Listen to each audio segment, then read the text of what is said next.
James Turner for the untouchable true school sports. Let's go, baby. Bow! Be careful what you wish for because it can become a reality. Yeah. The untouchable True School Sports Empire proudly presents something the boxing game is missing. Hey, what's going on? It's your boy BT, and I came here to talk some boxing with the thousands of True School Sports subscribers. So I had to come out here real quickly and just sound off on this whole fight with I can't believe what's happening to the middleweight division. Like, honestly, guys, really and truthfully, I cannot say this enough. The middleweight division right now is in horrible shape. It's in historically bad fashion because you get fights like this right here. Now, let me preface everything I'm going to say. If this fight was happening and it wasn't for the world title, I'd be okay with it. I think it'd actually be a cool fight.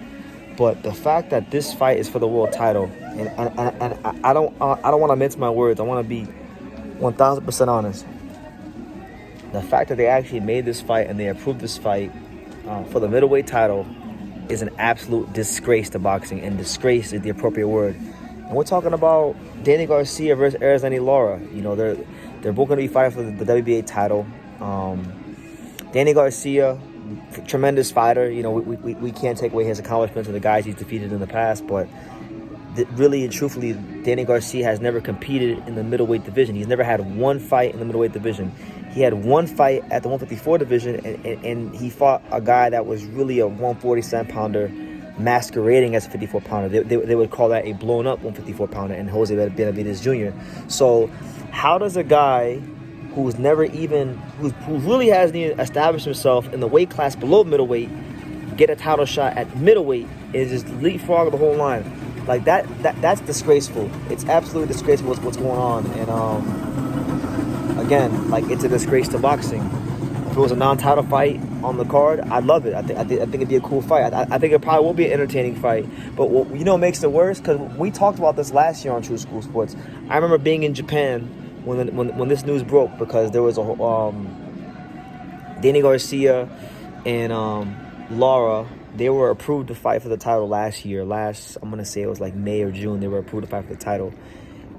But they were approved to fight for the title under the special request of a 155-pound catchweight. So Danny Garcia is going to fight for the middleweight title, and he's not even going to fight at the middleweight limit. So it's already bad enough. He's getting a title shot, but he's not even going to have to honor the actual weight class. So, like, the question I would pose, and I would just ask in plain English, is what the fuck are we doing in boxing? Like, what's the point of a ranking system? Like, I look at the guys in the rankings. I look at guys like, they're not big names, but still, like, I look at guys like Conor Coyle. I look at my guy Ian Green, who's been, doing things the right way and winning regional titles and defending it, which is supposed to give you standing within the ranking system.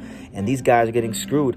And all the other guys in the top 15 of the WBA are getting screwed. So it's just it's that state of affairs. And I'm going to say it like this, and so somebody can get this video to somebody in the WBA, and I really don't care. Like, I went to the WBA last year. I sat in the rankings meeting. I watched with my own 4 eyes. I watched Michael Zarafa have to jump through a million hoops to get a title shot, and then eventually he wound up getting it due to having good people around him and influential people that cared about his career, that really pressed the people from the committee to get a title shot. And he got the title shot, and then eventually Lara beat the brakes off of him, but he got his title shot at least. But he had to wait forever for it, and he was trying to take step-aside money and do the right thing. And then when it came time to try to get the fight, they still didn't want to give it to him, so he had to really petition for that title shot. And I've seen it. I like last year I went to the meeting. And last year, if you guys really follow my channel, I literally interviewed Gilberto Mendoza with Trayshawn Wiggins, one of the welterweight contenders, standing right next to him, and I made him explain why Trayshawn Wiggins was ranked so low, despite the fact that he had done things to be ranked higher. And I'm gonna tell you guys like this: this year, I'm gonna be back in Orlando again at the WBA convention, and it's gonna be bad. It's gonna be horrible. I need them to explain to me why Danny Garcia is getting a world title shot against Lara, and I need them to explain to me what is the thought process behind allowing a fighter who has never established himself, never won a title at the weight class below, never won a regional title at the weight class below, never won none of that stuff to even get into the top 15 at the weight class below, and he gets granted a title shot in a weight class he never fought in at a weight that won't even be the legal full weight class limit. How does that work? I mean, come on. I mean, we've seen some real bullshit in boxing over the years. I mean, I know we've seen all kinds of fugazi things in boxing, but I think this right here it's in the running for some of the most fugazi things I've seen in boxing the last 10-15 years.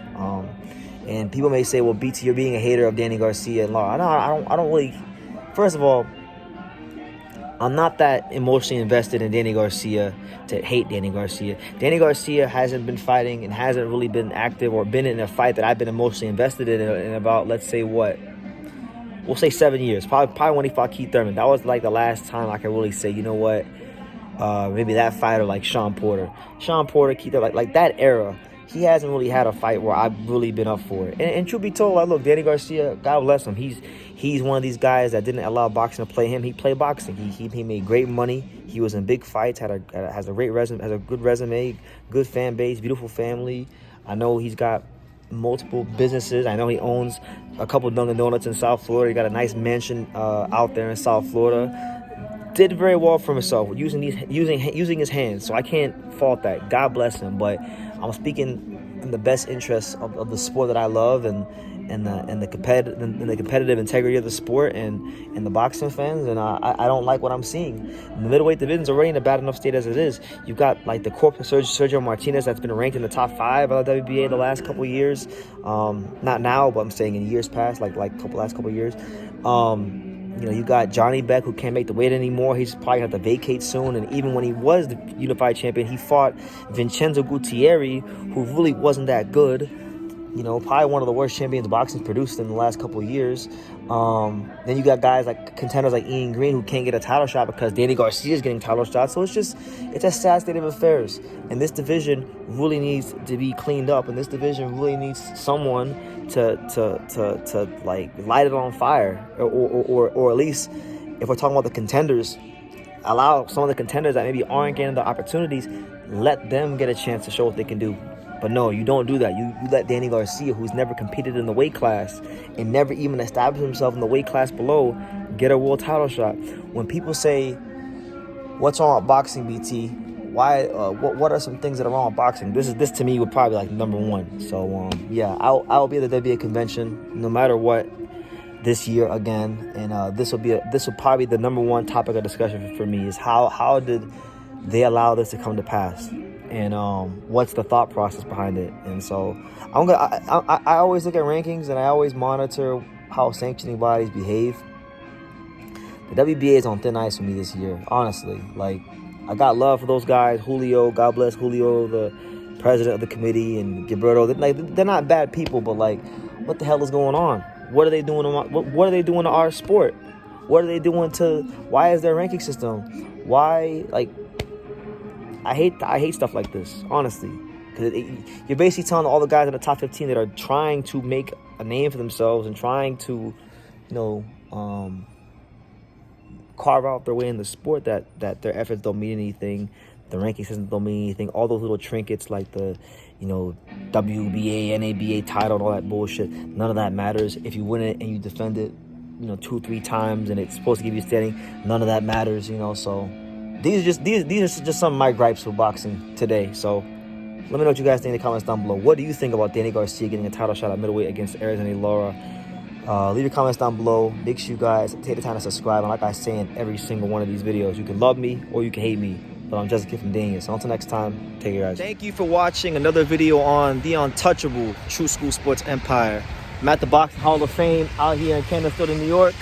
And for more great boxing content just like this video, make sure you click and subscribe right over here.